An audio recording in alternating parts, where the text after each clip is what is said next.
तहरीक इंसाफ के ऊपर पाबंदी लगाने के लिए सेनेट में बिल पेश कर दिया और मौलाना फजल रहमान साहब ने पाबंदी के बिल की मुखालफत कर दी। ऐसा सर्वे भी किया जाए जिसमें इमरान खान हार जाएं, क्या कभी ऐसे भी हो सकता है? पाकिस्तान में आज कौन आया है? दारुल हुकूमत को क्यों सील कर दिया गया? पाकिस्तान के अंदर मदनियात को वजह बना के एक नया ड्रामा शुरू किया गया। ये कहानी क्या है? आज इसके ऊपर बात करेंगे।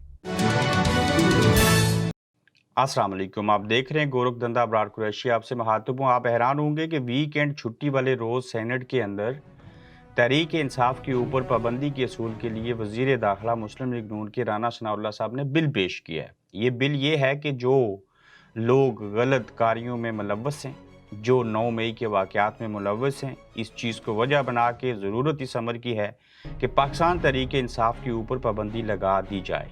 जब ये बिल पेश किया गया तो उसकी मुखालफत जो थी वो जमात इस्लामी ने की, मौलाना फजल रहमान साहब की पार्टी के सेनेटर ने की, पाकिस्तान तहरीक इंसाफ ने तो मुखालफत करनी थी। ताहम मौलाना फजल रहमान साहब जो इमरान खान को देखना नहीं चाहते, पसंद नहीं करते, उसके बावजूद उनकी पार्टी के सेनेटर की मुखालफत का सामने आना एक बड़ी बात है और ये जो बिल था इसको ड्रॉप कर दिया ये कहकर चेयरमैन सेनेट ने कि इसकी कोई हैसियत नहीं। वहाँ पे बिल के अंदर चीज़ें क्या थी ये आप सुनना चाहेंगे यकीनन।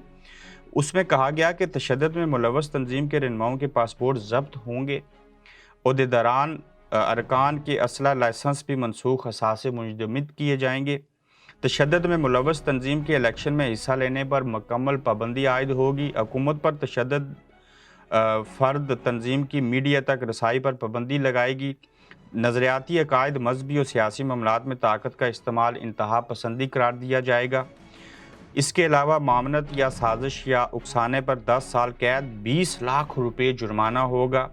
मुजरिम को पनाह देने वाले को भी कैद और जुर्माने का सामना करना पड़ेगा। फहरिस्त में शामिल फ़र्द को 90 दिन से 12 माह तक हिरासत में रखा जा सकेगा। आज इंसदाद पर तशद्दुद इंतहा पसंदी का बिल सेनेट में PDM हुकूमत पेश कर रही है। सेनेटर मुश्ताक ने ये कहा।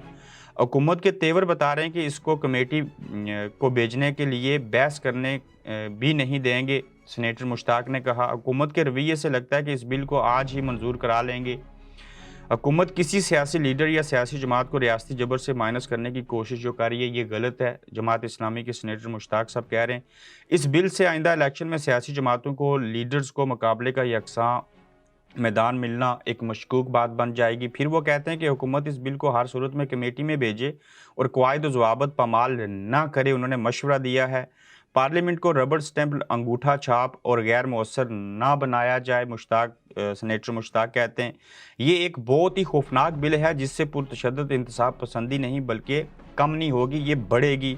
बिल के सेक्शन 5 और सेक्शन 6 खौफनाक और तहरीक इंसाफ पर पाबंदी का बिल जो है इसको किसी सूरत मंजूर नहीं होना चाहिए और यही वजह थी कि जो सेनेट के चेयरमैन हैं उन्होंने इस बिल को सरे से फारग कर दिया कि ऐसा नहीं होना चाहिए और उसके ऊपर उस तरह की कोई बहस मुबासा ना हो सका। ताहम जमात इस्लामी के सेनेटर जो हैं मुश्ताक, उन्होंने इसके ऊपर अपनी तरफ से सख्त रिमार्क्स दिए हैं कि ऐसा बिल्कुल नहीं होना चाहिए।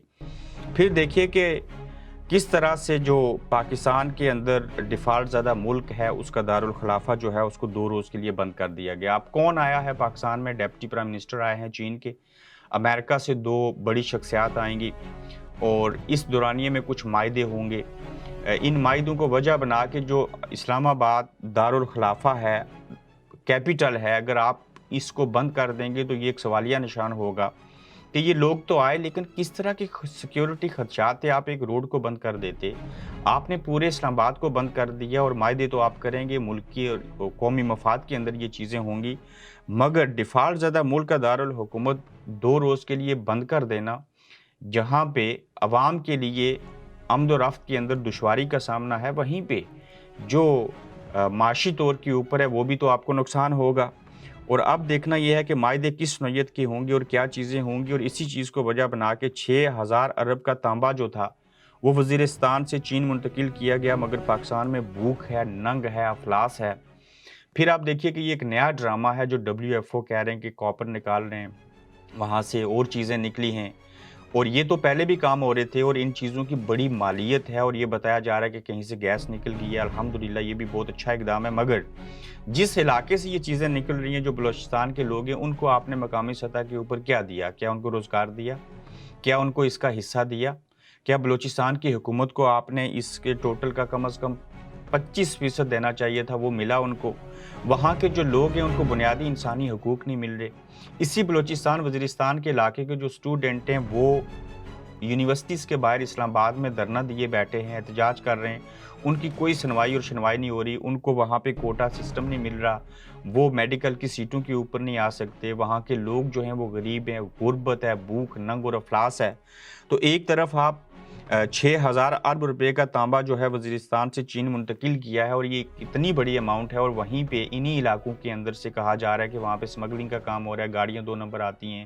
ایران کے ذریعے تیل کی جو بلیک میلنگ ہے وہ ہو رہی ہے, بلیک طریقے سے وہاں پہ تجارت کی جا رہی ہے. ایک سیلاب آیا, اس نے ایک وہاں سے ویڈیو بنی اور اس نے ایکسپوز کیا کہ کوئٹہ کے علاقے میں کس طرح سے بڑے پیمانے کے اوپر سمگلنگ کا کام ہو رہا ہے. تو جب آپ 6,000 ارب روپے کا تانبا وزیرستان سے چین کو دے سکتے ہیں تو یہاں کے مقامی لوگوں کو اس چیز کا پھل کیوں نہیں مل رہا؟ پھر آپ دیکھیے کہ سروے ہوئے تھے مختلف قسم کے. نون لیگ نے اپنے طور کے اوپر پنجاب کے اندر سروے کروایا تھا جس میں ان کو خود ہی یہ رزلٹ ملا کہ عوام آپ کے ساتھ نہیں ہے. اور پھر یہ بھی کہا جا رہا ہے کہ جتنے بھی سروے ہو رہے ہیں آپ سوشل میڈیا کے اوپر دیکھیں, ٹیلی ویژن والے جو کر رہے ہیں, اس میں ایک طرف عمران خان کی پارٹی کا امیدوار ہو, دوسری طرف محمود خان ہوں, پرویز خٹک ہوں یا ANP ہو, ان تمام سرویز کے اندر پاکستان تحریک انصاف جو ہے وہ جیت رہی ہے. اور اجتماعی طور کے اوپر جس میں آپ ایک طرف عمران کی تصویر رکھ لیں, دوسری طرف زرداری صاحب کو رکھیں, تیسری طرف نواز شریف صاحب کو رکھ لیں, تو ان سروس کے اندر بھی پاکستان تحریک انصاف کو پاکستان کے عوام پسند کر رہے ہیں. کہیں کوئی ایسا سروے بھی کروایا جا سکتا ہے انڈیپینڈنٹ غیر جانبدار جس کے تحت ایسا ہو جائے کہ جس میں پاکستان تحریک انصاف ہار رہی ہو اور اس میں یہ سبق مل جائے کہ یہ بڑے کمزور ہیں, ان کی کوئی حیثیت نہیں اور عمران خان جب الیکشن ہوں گے تو ہار جائیں گے.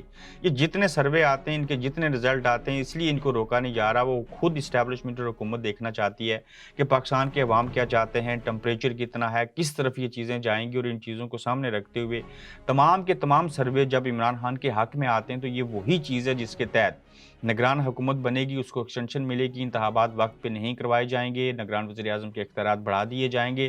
اور یہ بھی کوشش کی گئی کہ پاکستان تحریک انصاف کے اوپر نہ صرف پابندی لگے بلکہ آنے والے دنوں میں نگران سیٹ اپ کے دور میں یا اس سے قبل یہ کوشش کی جائے گی کہ عمران خان صاحب جو ہیں ان کو نااہل کر دیا جائے یا جیل میں ڈال دیا جائے. پلس ان کے لیے مشکلات یہ ہیں کہ اس میں چین آڑے آتا ہے, اس میں معیشت آڑے آتی ہے, اس میں اسلامی ممالک آڑے آتے ہیں, اس میں IMF سب سے بڑی رکاوٹ آتا ہے کہ آپ ملک کے اندر معاشی عدم استحکام جو ہے اس کو ٹھیک کریں, اور وہ سیاسی عدم استحکام کی وجہ سے ہے. تب جا کے استحکام آئے گا, معیشت تب آگے بڑھے گی. دنیا پوری کا ایک سمپل فارمولہ ہے, جب آپ ملک کے اندر سیاسی عدم استحکام کو ختم کر کے وہاں پہ اچھا مول, سازگار مول بنائیں گے, لوگ انویسٹمنٹ کریں گے. آپ کے ملک کے اندر جلاؤ گراؤ دھرنے یہ چیزیں نہیں ہوں گی, لوگوں کو سمجھ ہوگی, اس سے ڈالر کمزور ہوگا, پیسے کی ویلیو بڑھے گی, اور سمپل سا فارمولہ ہے, چیزوں کو آگے بڑھایا جائے گا. اب دیکھتے ہیں کہ کب تک یہ عمران خان کے خلاف یہ چیزیں ہوتی ہیں. اور سینٹ کے اندر جو بل پیش کیا گیا وہ تو ناکام ہو گیا. اب کس طریقے سے کس چیز کو جواز بنا کے جو ہے وہ کوشش کی جائے گی کہ ہم پاکستان تحریک انصاف اور عمران خان کے اوپر پابندی اور جماعت کو بھی اور ان کو بھی نااہل کر دیں.